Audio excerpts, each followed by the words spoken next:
What would you do if the person you carried, fed, protected, and defended for decades looked straight at you and spoke as if your life had already ended? Because that's the question no one ever prepares you for. The moment when motherhood doesn't shield you anymore and love doesn't soften cruelty.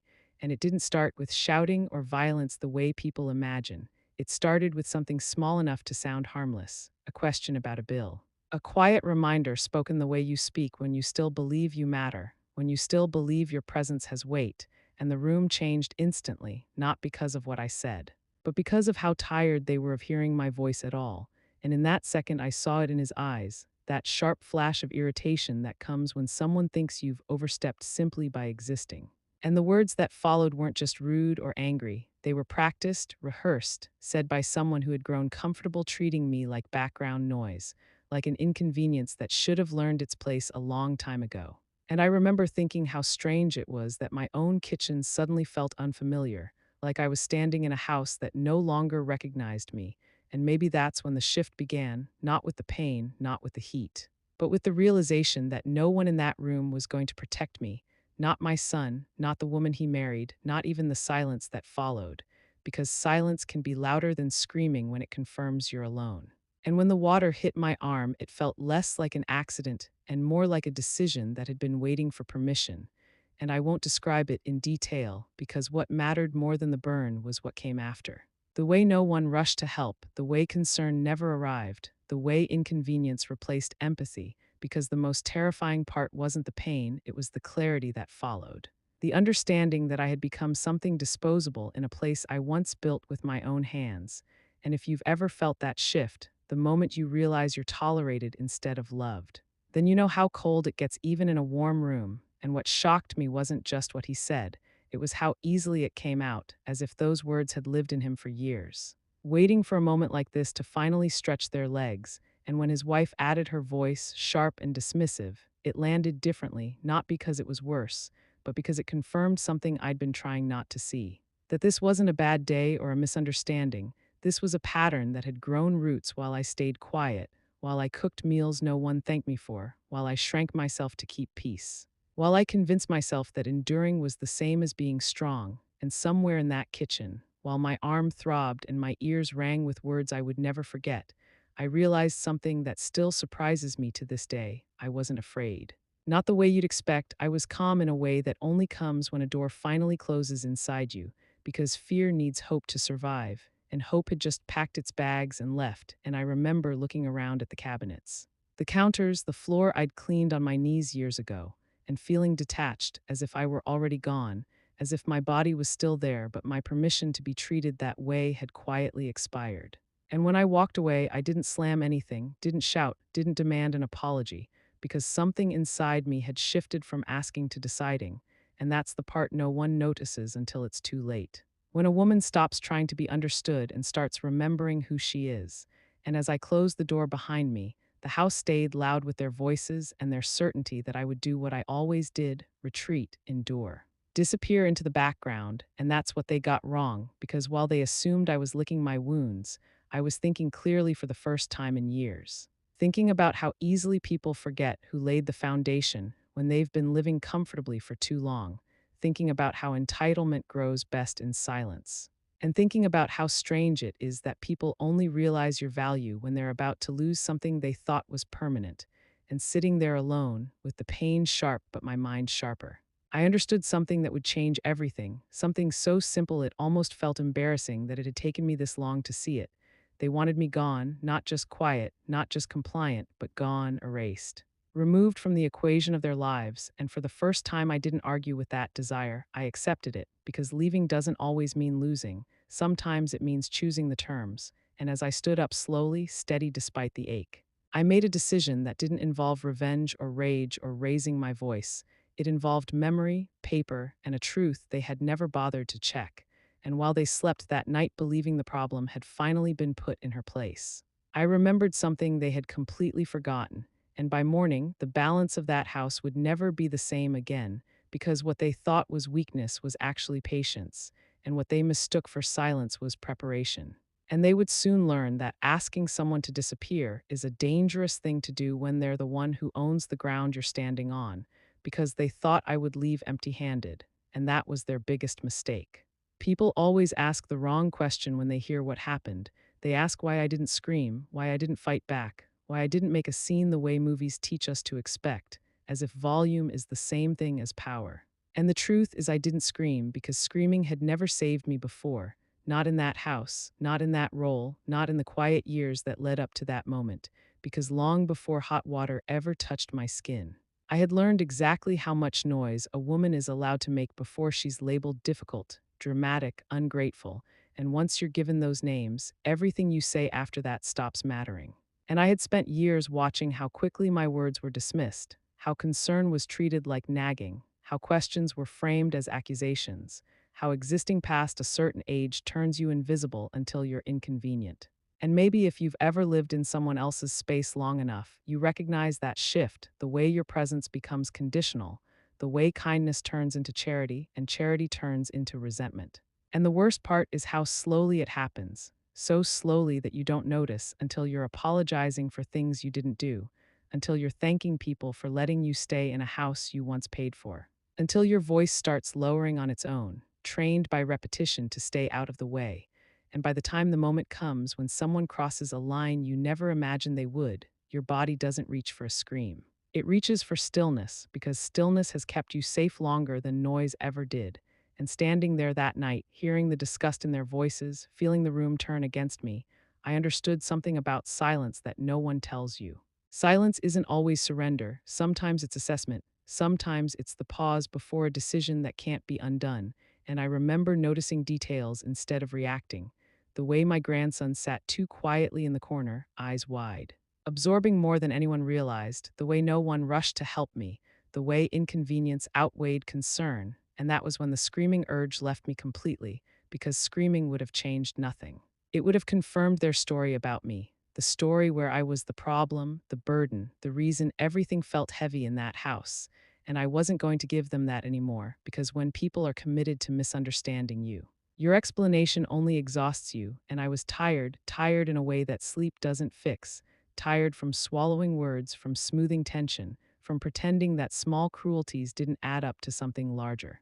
And that tiredness did something unexpected. It sharpened me, it stripped away the need to be liked. And when that happens, fear loses its grip, because fear needs approval to survive, and approval was something I had already lost. And the more I thought about it, the clearer it became that this wasn't about one outburst or one bad day. This was about years of quiet permission I had given by staying, by absorbing, by telling myself that family meant endurance. That love meant patience without limits, and that realization hurt more than the burn, because it meant admitting I had helped build the cage I was standing in, not with malice, but with misplaced loyalty. And the thing about cages built from loyalty is that the door is never locked, it's just heavy with guilt. And once you see that, once you realize the door opens from your side, screaming feels unnecessary, almost childish. Because you're no longer trying to be heard, you're planning to be gone. And that night, as I sat alone, arm aching, house quiet in the way that says no one is coming, I didn't cry the way people expect either. Because crying still assumes someone might care enough to respond, and I had crossed a line inside myself where expectation died, and what replaced it wasn't bitterness or hatred, it was clarity. The kind that comes when you finally stop negotiating with people who have already decided you're expendable, and clarity does something dangerous. It makes you observant. It makes you remember details you once ignored. Like whose name was on which bill, who handled what paperwork, who paid what long before anyone else showed up to enjoy the benefits. And the more I thought about the years I had spent making myself smaller to fit into their comfort, the more obvious it became that my silence wasn't weakness at all, it was habit, and habits can be broken once you notice them. And that's when the screaming urge turned into something else entirely, something quieter but far more powerful. A resolve that didn't need witnesses or validation, a resolve that didn't announce itself, because the most dangerous decisions are often made in silence, without ceremony, without confrontation, without warning. And as the night stretched on and the house settled into the kind of calm that follows cruelty, I understood something that made my hands steady despite the pain. They thought they had won because I didn't react. Because I didn't shout or threaten or demand. They thought my quiet meant compliance. But what it actually meant was that I had stopped arguing with reality and started preparing to change it. And the moment you stop trying to prove your worth to people who benefit from your silence is the moment the balance shifts. because then you're no longer reacting, you're choosing, and while they slept believing the storm had passed. I sat there awake, not replaying the insult, not rehearsing a comeback, but thinking about ownership, about memory, about how easily people forget the foundation once the house feels secure. And by the time the sun began to hint at the edges of the night, I knew something they didn't. My silence hadn't ended the story. It had only delayed the reveal. Because the house they thought they controlled was standing on a truth they had never bothered to check. And when that truth surfaced, it wouldn't need a scream to be heard, it would speak for itself, loud enough to change everything. It's strange how people grow bold inside walls they didn't build, how comfort creates amnesia, because the longer they live under a roof, the more they believe the roof belongs to them, and that night. After the silence settled and my decision hardened into something real, I started thinking about the house itself, not as shelter, but as memory, as proof. As something far more solid than the stories they told themselves about who I was and what I deserved, and the more I thought about it, the clearer it became that this wasn't just a place we lived. It was a timeline written in wood and nails and long, tired evenings, and every corner of it remembered me even if the people inside pretended not to, because before it was ever a backdrop for their arguments or their routines. It was the result of years of choosing responsibility over ease, patience over impulse, and sacrifice over applause, and I remembered the early days when the house didn't look impressive at all, when it was just a promise and a pile of paperwork and a dream that required more discipline than romance, when my husband and I counted coins at the kitchen table of a rented place, deciding which bills could wait and which couldn't, deciding how much exhaustion we could afford to carry into the next week. And back then, ownership wasn't a word we used lightly. It was something you earned with consistency, with showing up even when no one was watching. And I remembered the day we signed the papers, how my name sat there in ink, plain and unremarkable, yet heavier than anything I'd ever carried, because it meant responsibility, not power. And responsibility has a way of shaping you quietly, of teaching you that what you build slowly lasts longer than what's taken quickly. And when my husband passed, the house didn't suddenly become an asset or a bargaining chip. It became continuity, the one thing that didn't collapse when everything else did, and I stayed not because it was easy, but because it was mine in the truest sense, earned, maintained, remembered. And when my son came back into that space years later, I didn't think in terms of permission or hierarchy. I thought in terms of family, of extension, of shared shelter during a hard start. And that's where the mistake began, not his, mine. Because generosity without boundaries teaches people the wrong lesson. It teaches them that access is ownership, that familiarity erases history, and that patience can be mistaken for surrender, and little by little. The house changed hands in spirit long before it ever did on paper. Decisions started being made without my input. Rooms were rearranged as if my memories were clutter. Rules shifted quietly. Conversations happened around me instead of with me, and I let it happen because I told myself love was flexible, because I told myself it didn't matter as long as everyone was safe, and that's how people forget. Not in a single moment, but through repeated comfort, through living off someone else's foundation until the foundation itself becomes invisible, and sitting there alone, replaying years I'd brushed aside. I realized how often I'd heard phrases like, "we'll handle it," and "it's easier this way," and "you don't need to worry about that," and how each one had chipped away at something I should have protected, not out of pride, but out of clarity. Because clarity keeps relationships honest, and when clarity disappears, entitlement fills the gap, and entitlement doesn't ask, it assumes, and the more they assumed, the more they spoke to me like someone passing through. Like a guest overstaying her welcome, like a problem that would eventually resolve itself if ignored long enough. And maybe that's why the cruelty came so easily, because once you stop seeing someone as the owner of their own life, it becomes easier to dismiss their pain, to rewrite their role, to convince yourself they're lucky to be included at all. And that's what made me think of the paperwork, not with anger, but with curiosity. The kind that comes when you realize the story everyone's telling might be missing a crucial chapter. And I remembered exactly where I kept the documents, not because I planned for this moment, but because when you've spent a lifetime managing details, you don't forget where you put the ones that matter. And as I sat there, the weight of that knowledge settled into me slowly, not as a weapon, but as grounding. Because there's something stabilizing about facts when emotions have been ignored for too long, and the fact was simple, unchanging, immune to interpretation or tone. The house had never stopped being mine, not legally, not formally. Not in any way that mattered beyond feelings. And feelings, as I had just learned, are unreliable when convenience is involved, and the more I thought about it, the more I understood that their confidence rested entirely on an assumption they had never verified, an assumption I had allowed because correcting it would have disrupted the fragile peace I was trying to maintain. And peace built on erasure isn't peace at all, it's just quiet resentment waiting for an excuse. And now the excuse had arrived, loud and undeniable. And I wasn't interested in confrontation or lectures or reminding anyone of favors done, because none of that changes how people see you once they've decided you're replaceable. What changes things is reality, written down, dated, signed. And unbothered by raised voices, and as the night wore on, I felt something settle into place inside me, a kind of alignment between memory and intention, between what had been built and what would be reclaimed. And I realized that the house wasn't just a structure anymore. It was leverage, not in the sense of punishment, but in the sense of correction, a reminder that comfort borrowed too long becomes debt, and debt eventually comes due. And while they slept under a roof they believed was theirs by default, I sat awake understanding a truth that would soon reshape everything. The house had never changed hands, only stories had. And stories are easy to rewrite once the paperwork speaks.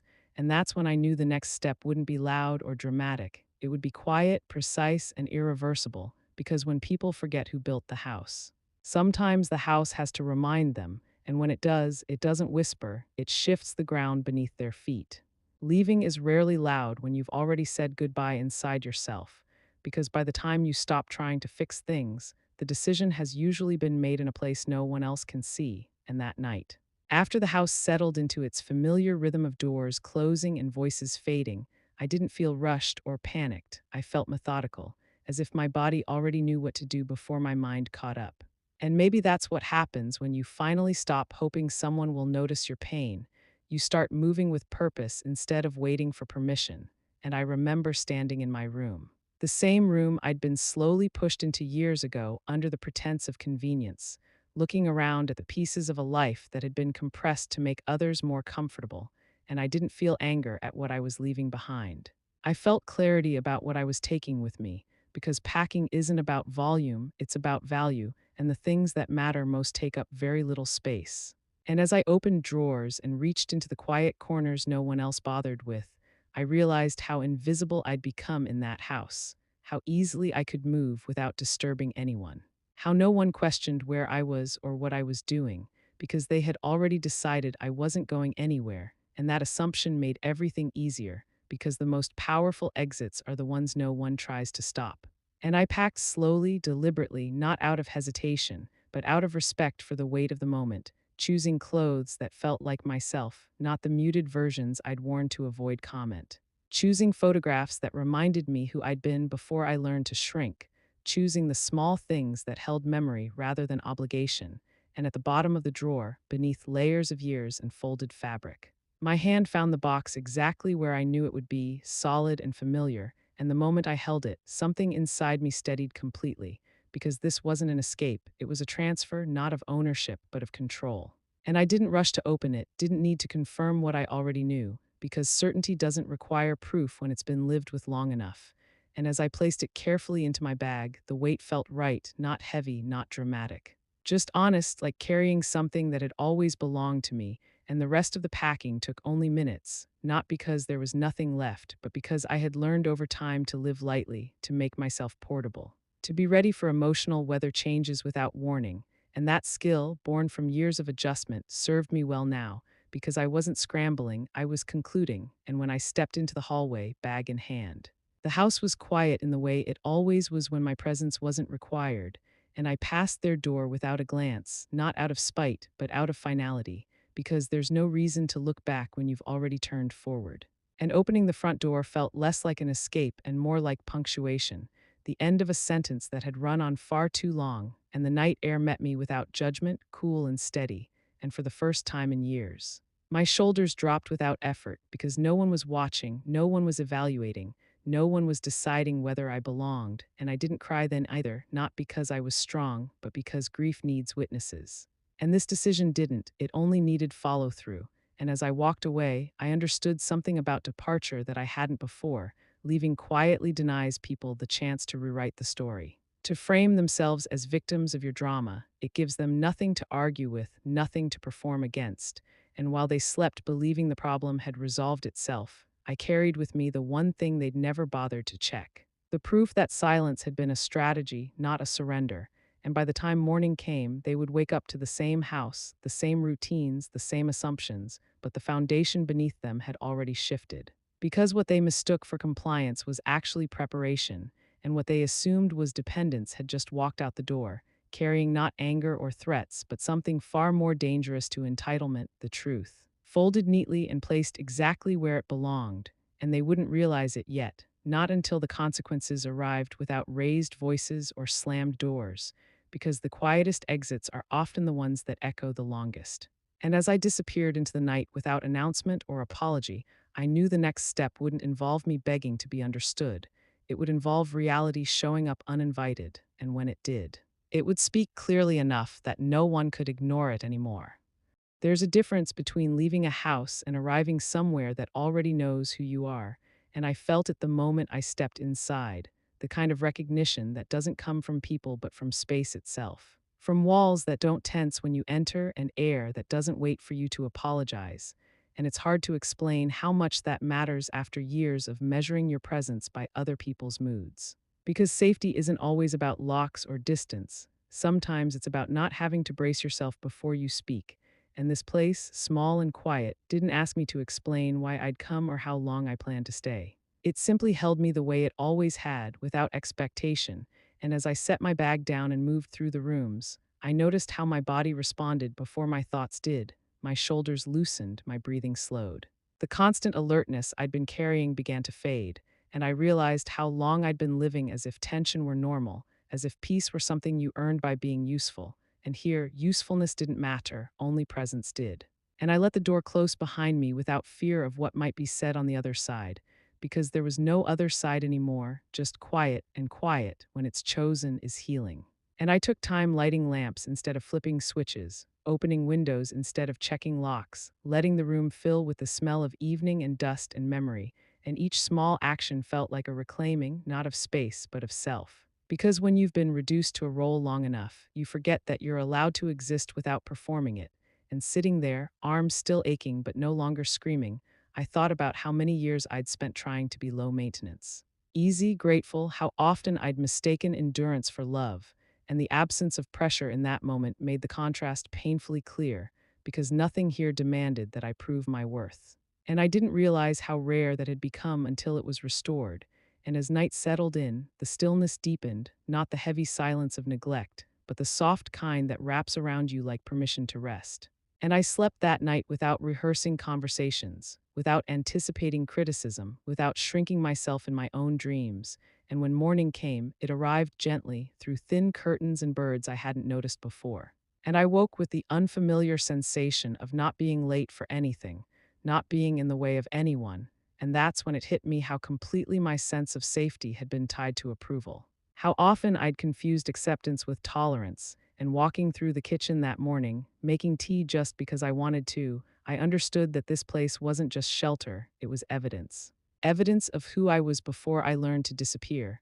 Evidence that I had once lived a life where my presence wasn't conditional, and that memory mattered more than comfort ever could. And later that day, when a familiar face greeted me without suspicion or agenda, when kindness came without explanation or strings, it settled something deep inside me, because kindness hits differently after deprivation. It doesn't overwhelm. It clarifies, and as I sat listening to another person speak without cutting me off or correcting me, I felt the slow return of something I hadn't realized I'd lost: my voice, not the volume of it, but the right to use it without fear. And that's when I understood that healing isn't dramatic, it's subtle, it's the absence of dread, the return of appetite, the way your thoughts stop racing ahead to brace for impact. And in that calm, something else surfaced: not anger, not sadness, but resolve, because safety creates space for decisions that fear delays. And now that I could think without flinching, I began to see the path forward with startling clarity, because leaving hadn't ended anything. It had simply repositioned me. It had given me the distance I needed to see the situation whole instead of through the narrow lens of survival. And from that vantage point, it was obvious that what had happened wasn't just cruel. It was untenable, and no amount of patience or silence would change people who had benefited from my erasure. And that realization didn't harden me, it grounded me, because once you stop hoping for different behavior, you can start planning different outcomes. And sitting there, wrapped in quiet and memory, I made a promise to myself that felt stronger than any vow I'd ever made to keep the peace. I would not go back to a place that required me to disappear to belong, and that promise didn't feel like defiance. It felt like alignment, like returning to a truth I'd known long before I forgot myself. And with that promise came the understanding that peace wasn't the end of the story. It was the beginning of the next chapter, because now that I was safe, now that I could breathe, it was time to decide what to do with the truth I carried. And I knew it wouldn't stay mine alone for long, because truth has a way of seeking daylight once it's been protected long enough. And the moment I felt strong again, truly strong, not reactive, not desperate, I knew exactly who I needed to call, and why that call would change everything they thought they knew. There are moments when you realize that staying silent any longer isn't patience, it's permission, and that understanding arrived quietly while I sat there with the phone resting in my hand, staring at a number I hadn't dialed in years. Not because I'd forgotten it, but because reaching out meant admitting that what I'd endured had crossed a line that couldn't be managed alone anymore, and that admission is harder than people think, especially for someone who has spent a lifetime being the one others lean on, the one who solves problems without asking for help, because asking for help feels like failure when you've been taught that strength means endurance.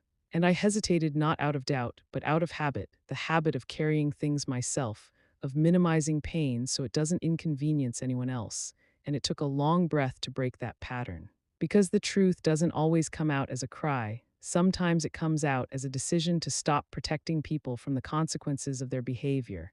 And when I finally pressed call, I wasn't angry or shaky. I was steady in a way that surprised me, because steadiness comes when you've already accepted what you're about to lose, and the voice on the other end answered with warmth that didn't demand explanations, with recognition that didn't need proof. And that alone almost unraveled me, because being believed without performing your pain is rare.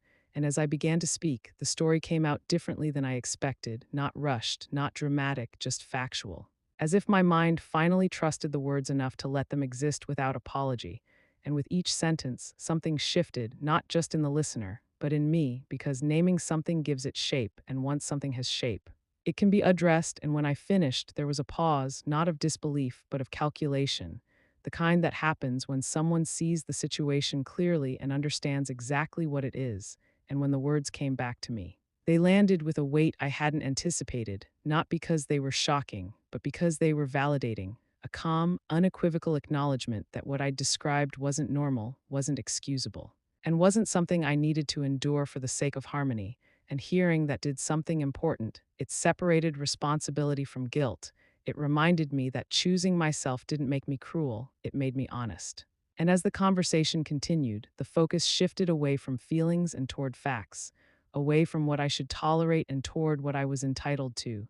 And entitlement in this context wasn't arrogance, it was accuracy. It was recognizing that my role in that house had never changed on paper, even if it had been erased in practice. And as details were reviewed, names, dates, documents, patterns, I felt the situation crystallize into something manageable, something that could be addressed without confrontation, without raised voices or emotional bargaining. And that was when the power dynamic finally became clear to me. Not because I wanted control, but because I had been operating as if I had none. And the realization that I'd been holding the leverage all along was both sobering and strangely calming. Because it meant I didn't need to argue my way back into dignity, I could enforce it quietly. And when the next steps were outlined, there was no rush, no urgency born of fear, only intention. Because when you act from clarity instead of panic, timing becomes a tool instead of a threat. And I listened, asked questions I hadn't allowed myself to ask before. Questions that centered my safety and autonomy rather than everyone else's comfort. And with each answer, the fog lifted a little more, until the path forward was unmistakable, not easy but straightforward. And when the call ended, I didn't feel lighter in the way people expect after sharing something heavy. I felt anchored, because truth doesn't always lift you. Sometimes it roots you, gives you something solid to stand on. And as I set the phone down, I understood that the shift had already happened, not in the house I'd left, but in me, because now there was a plan where there had only been endurance. Now there was structure where there had been silence. And the knowledge that this could be handled without confrontation changed everything, because it meant I wouldn't have to plead or explain or defend my decision to people who had already dismissed me. And that understanding carried a quiet finality, because once you see a solution that doesn't require their agreement, you stop waiting for it. And standing there in the calm that followed, I realized something else too. This wasn't about punishment or revenge. It was about correction, about restoring balance without cruelty, and that distinction mattered because it meant I could move forward without hardening myself. And as the evening settled in, I felt a sense of inevitability settle with it, not dread, but certainty, because the next step was no longer a question of if, but when, and the paperwork that would soon be set in motion wouldn't arrive with shouting or threats. It would arrive with authority, and when it did, it would speak clearly enough that no one could pretend they hadn't heard it, and the people who had mistaken my silence for weakness were about to learn the difference between patience and permission. Not through argument, but through something far more difficult to ignore: the law, written plainly, enforced calmly, and completely uninterested in their excuses. There is a moment when a decision stops being theoretical and becomes physical, when it moves from your thoughts into your hands, and for me, it happened when I picked up a pen and felt its weight settle between my fingers. Heavier than it should have been for something so small, because what I was about to do wasn't just administrative, it was declarative, and declarations carry history with them. All the years you stayed quiet, all the times you chose peace over truth, all the compromises that slowly trained others to believe you would never draw a line. And as I sat there with the papers spread out in front of me, I didn't feel rage or excitement. I felt solemn, the way you feel at the end of something long and unfinished, because endings deserve respect even when they're necessary. And I took my time reading every line, not because I didn't understand it, but because I wanted to be fully present for the act of choosing myself without apology, because this was the part no one prepares you for. The part where guilt tries one last time to confuse you, whispering that you're overreacting, that it wasn't all bad, that family should be handled privately, that love means absorbing harm quietly. And those thoughts surfaced not because they were true, but because they were familiar, and familiarity can feel like truth when you've lived with it long enough. And I let them pass without arguing, because I wasn't here to convince myself anymore. I was here to act, and the language on the page was plain and unemotional. It didn't care about excuses or intentions. It cared about facts, about ownership, about boundaries that had been crossed and rights that still existed regardless of how uncomfortable that made anyone feel. And reading it, I realized how much I'd been living as if my authority expired with age, as if time had quietly transferred my right to decide to someone else. And there it was in black and white, undeniable, uninterested in how anyone felt about it, the truth I had always known but rarely enforced. And when I finally signed my name, I did it slowly, deliberately, not because my hand shook, but because I wanted to feel each letter as it formed, to mark the moment when silence turned into structure. Because structure is what protects you when empathy fails. And as the ink dried, I felt something settle inside me, not triumph, not relief, but alignment, the feeling you get when your actions finally match your values. And that alignment brought with it an unexpected calm, because once you commit to a course of action that honors your safety, you stop negotiating with fear. And fear had been doing a lot of negotiating in my life up until that point. And as the documents were set aside, ready to move forward without drama or announcement, I thought about how strange it was that reclaiming authority didn't require shouting or threats. It required patience and follow through. Qualities I had in abundance, and the irony wasn't lost on me that the traits they had exploited for years were the very ones now working against them, because patience, when paired with clarity, becomes unstoppable. And I didn't imagine their reactions or rehearse explanations, because explanations assume an audience willing to listen, and I was done performing my pain for people who had already decided the ending. And instead, I focused on what would happen next, not in terms of conflict, but in terms of consequence, because consequence doesn't need your participation to arrive. It shows up whether you're ready or not. And as evening fell, I felt the weight of the choice settle fully into my body, not as anxiety, but as resolve, because this wasn't about teaching anyone a lesson. It was about correcting a reality that had drifted too far from the truth. And for the first time in a long while, I didn't feel like I was reacting to someone else's actions. I felt like I was leading my own life again, and that realization was sobering in the best way. Because leadership doesn't always look like confidence. Sometimes it looks like doing the right thing even when it feels heavy, and when I finally stood up and put the papers away. I knew that the most difficult part was already behind me, not because the fallout wouldn't hurt, but because the decision itself was made, and decisions, once made with integrity, don't waver and somewhere without knowing it yet. The people who had mistaken my quiet for compliance were running out of time, because what I had signed wasn't just a document, it was a boundary with teeth, and once boundaries gain teeth, they don't need to growl to be effective. They simply wait, and when the moment comes, they hold. There are sounds that carry weight long before you hear them, and I knew this one was coming even before it arrived, not because I was waiting with anticipation, but because once a decision is set in motion, it doesn't need your attention to continue, it moves on its own. And that morning began like any other, quiet, unremarkable, the kind of calm that makes you forget how close consequence can be, and somewhere miles away. Papers were being delivered with a formality that didn't care about family titles or emotional history, only about facts, and that distance mattered, because it meant the outcome was no longer in anyone's hands but the system's. And systems don't argue, they execute. And when the knock finally reached their door, it didn't come with shouting or accusations. It came with neutrality, with procedure, with authority that doesn't raise its voice because it doesn't need to. And I wasn't there to see it, didn't need to be, because I could already imagine the confusion, the disbelief, the sudden scramble to rewrite a story that had worked so well until it met paperwork. And I could imagine how quickly entitlement turns into panic when assumptions are challenged, because panic reveals what confidence was built on, and confidence built on assumption collapses fast, and I didn't feel satisfaction at that thought. Not the way people expect, because this wasn't about humiliation, it was about correction, and correction is rarely gentle when it's overdue. And as the hours passed, the quiet around me felt different than it had before, not tentative. Not cautious but settled, as if something unresolved had finally moved toward its conclusion. And when the call came later that day, confirming what I already knew, I listened without interruption, without commentary. Because there was nothing left to explain, the process was underway, and explaining yourself during a process only invites debate, and debate was no longer part of the equation.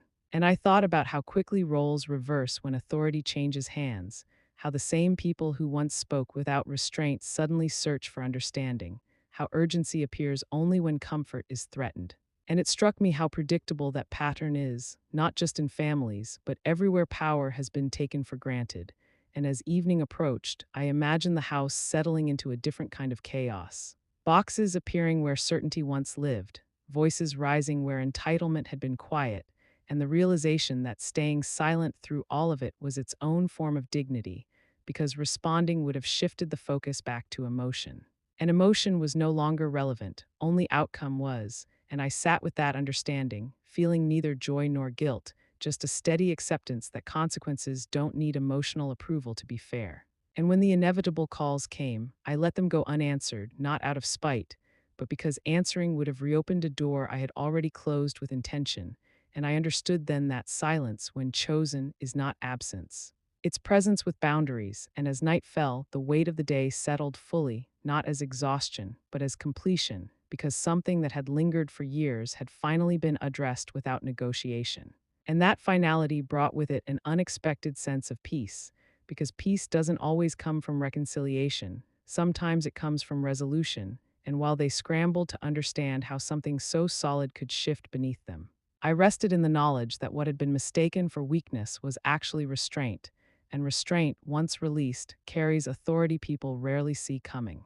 And the house they believed was theirs by default was about to remind them that comfort borrowed too long becomes debt, and debt, sooner or later, must be paid. And as the night deepened, I knew the hardest part wasn't over yet. Because consequences don't end with paperwork, they echo, they force reckoning, and the next chapter wouldn't be written by anger or argument. It would be written by absence, by who I chose to let back into my life and who I didn't. And that choice, quiet and firm, would speak louder than anything I could have said at the door. Power doesn't always show itself in what you take away. Sometimes it shows up in what you choose to give.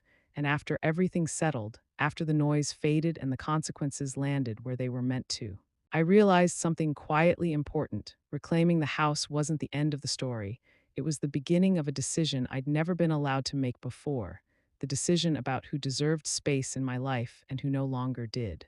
Because for years access had been automatic, granted by blood, sustained by guilt, and justified by history, but now access was intentional, measured not by obligation but by behavior, and that shift changed everything. Because once you stop confusing familiarity with entitlement, you begin to see people clearly, not as roles but as choices, and I didn't rush back into the house or stand in its doorway to reclaim old memories. Because reclaiming space doesn't always mean reoccupying it, sometimes it means redefining its purpose, and I understood that returning would have pulled me backward into a version of myself I'd outgrown. The version that waited to be acknowledged, that softened boundaries to avoid conflict, and I had no desire to live among echoes that had already taught me their lesson, and instead of moving back in, I did something that surprised even me. I opened the door to someone else, not metaphorically, but literally, someone whose story carried a familiar ache, someone whose voice trembled not with manipulation, but with exhaustion, and when she stood in that kitchen. Looking around as if expecting the floor to vanish beneath her feet, I saw myself years earlier, careful, apologetic, grateful for scraps of stability, and that recognition mattered because pain recognizes pain long before words do. And offering her a place wasn't an act of charity, it was an act of alignment, a way of restoring balance without repeating old patterns, because this time the rules were clear, respect was non negotiable, boundaries were spoken. And kindness wasn't conditional on silence, and watching her settle in, unpacking a life reduced to a few bags, I felt something I hadn't felt in years: purpose without sacrifice, generosity without self erasure. Because giving doesn't have to mean disappearing, it can mean directing resources where they actually do good, and the house itself seemed to respond to that shift, not magically, but atmospherically, as if its purpose had been corrected. As if it had waited for someone to remember why it existed in the first place, not to prop up entitlement, but to shelter lives during transitions. And as days passed, the space filled with a different kind of quiet, not tense. Not watchful, but lived in, and I noticed how my own presence changed in response, how I no longer felt the need to explain or justify my decisions, because justification assumes opposition. And I had stopped centering opposition in my life, and with that clarity came discernment, the ability to say no without rehearsing reasons, the ability to say yes without guilt. And I thought about how often we're taught that forgiveness requires access, that love means leaving the door open no matter who keeps slamming it. But what I learned is that forgiveness can exist without proximity. And healing often requires distance. And choosing who comes back into your life isn't about punishment, it's about sustainability, about protecting the version of yourself that finally learned to breathe again. And as I watched the house begin to serve a different story, one rooted in dignity rather than endurance, I felt the weight of the past loosen its grip, because transformation doesn't erase what happened, it reframes it. Turns pain into direction and direction into purpose. And for the first time, the house wasn't a symbol of what I'd lost or what I'd reclaimed. It was a symbol of what I'd learned: that authority doesn't have to announce itself. It just has to be exercised, and that lesson extended beyond walls and paperwork. It reshaped how I looked at every relationship that followed, because now I understood that being related doesn't entitle anyone to your peace.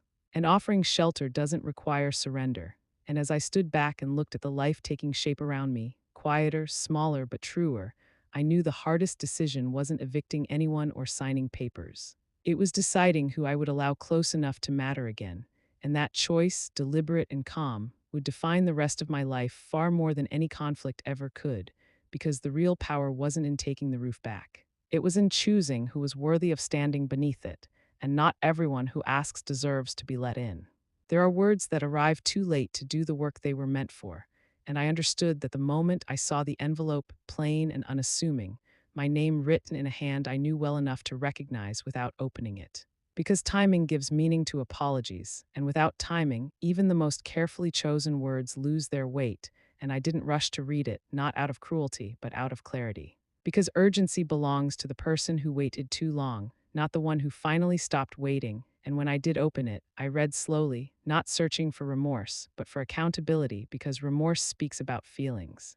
And accountability speaks about actions, and the difference matters more than people realize. And as the words unfolded, there were admissions and explanations, mentions of stress and regret, acknowledgments that circled close to responsibility without fully landing on it.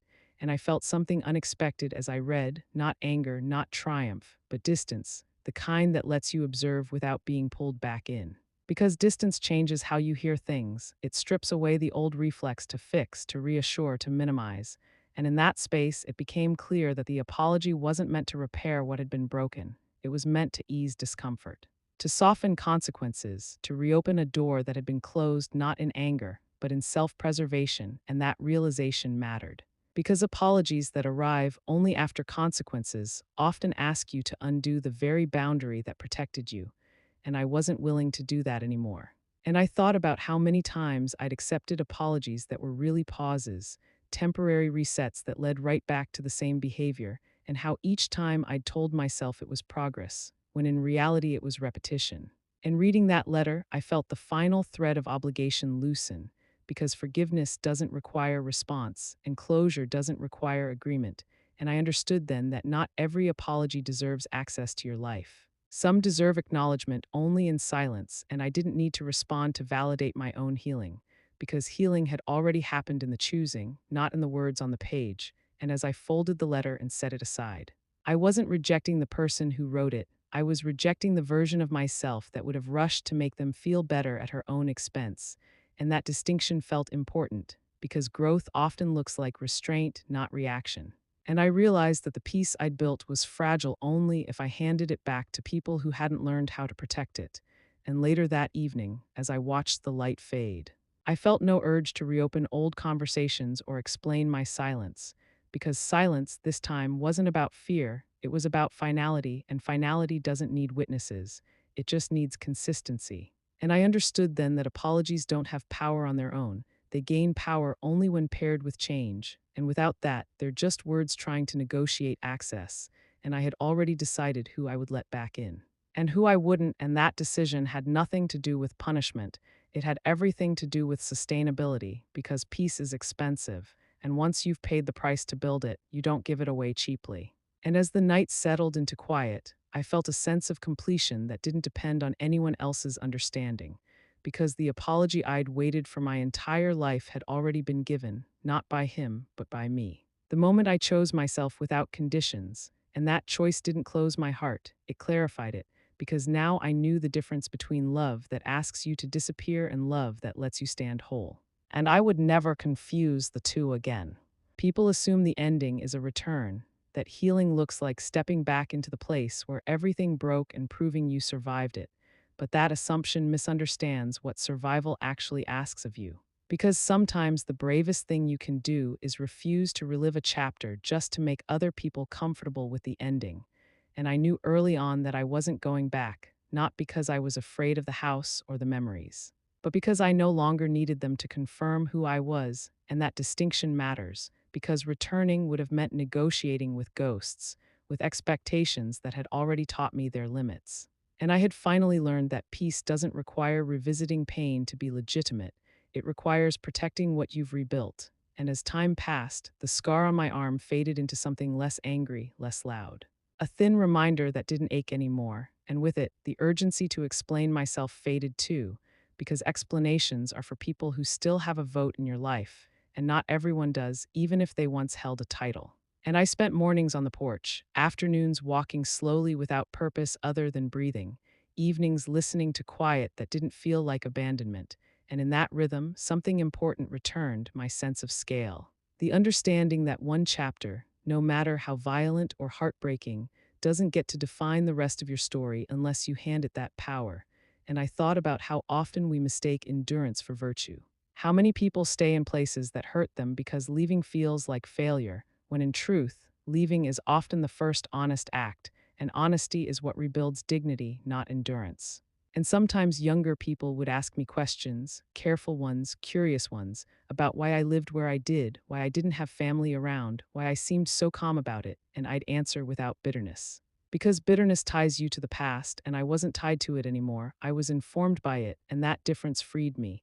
And when they asked if I ever felt lonely, I told them the truth, that loneliness is easier to carry than fear. That solitude chosen is lighter than company endured, and that safety is not the absence of people, it's the absence of dread, and dread had been my companion for too long, and now it wasn't.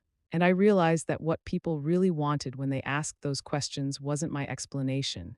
It was permission, permission to imagine a life where they didn't have to earn peace by suffering quietly, and if my story gave them that permission, Then it mattered beyond me, and I thought about the house sometimes, not with longing but with appreciation, because it had served its purpose twice, once as a place where a family was built, and again as a place where a boundary was enforced. And both uses were valid, but neither required my return. And the idea that closure requires proximity is one of the most persistent myths we're taught, because closure is internal. It's the moment you stop waiting for something to be different and start living as if you matter now, not someday, and I mattered now, and that truth didn't need a backdrop or an audience. It only needed consistency. And consistency is built quietly, day after day, in the choices no one claps for, like choosing not to answer a call that would reopen wounds, choosing not to explain a boundary to someone committed to crossing it, choosing to rest instead of rehearsing justifications. And in those choices, my life became smaller in some ways, fewer people, fewer obligations, fewer apologies, but it became larger in the ways that count, deeper sleep. Steadier breath, clearer mornings, and I understood then that strength isn't loud or confrontational, it's selective. It knows where to stand and where to step back, and when I looked at my life honestly, I saw that I hadn't lost anything irreplaceable. What I'd lost was an illusion, the illusion that love requires sacrifice without limit, the illusion that family excuses harm, the illusion that silence keeps you safe. And losing those illusions made room for something better, self-trust, and self-trust is the foundation no one can take from you. Because once you have it, you don't need permission to leave or stay, you decide, and deciding is freedom. And if there's one thing I hope anyone listening takes from this, it's that silence doesn't mean weakness. Sometimes it means strategy, sometimes it means restraint. And sometimes it means you're gathering the strength to walk away without breaking yourself in the process. And walking away doesn't mean you failed, it means you chose a future that didn't require you to disappear to survive. And if you ever find yourself standing in a place that demands your silence in exchange for shelter, remember this: roofs are replaceable, dignity is not. And the moment someone tells you to die somewhere else is the moment they lose the right to decide where you live, because you don't owe your presence to people who treat it like a burden. You owe it to yourself to stand where you're safe. And I am safe now not because the world changed, but because I did, and that change is permanent, because I will never again mistake endurance for love, or silence for obligation, or fear for loyalty. And if anyone ever asks how it ended, I tell them this: it didn't end with revenge or shouting or reconciliation. It ended with a woman choosing herself without apology, walking away without asking permission, and taking with her the one thing no one ever thought she would claim: her authority, because he wanted me gone, and I left, but I didn't leave empty-handed. I took the roof, I took my name, and I took my life back, and that finally was the ending they never saw coming.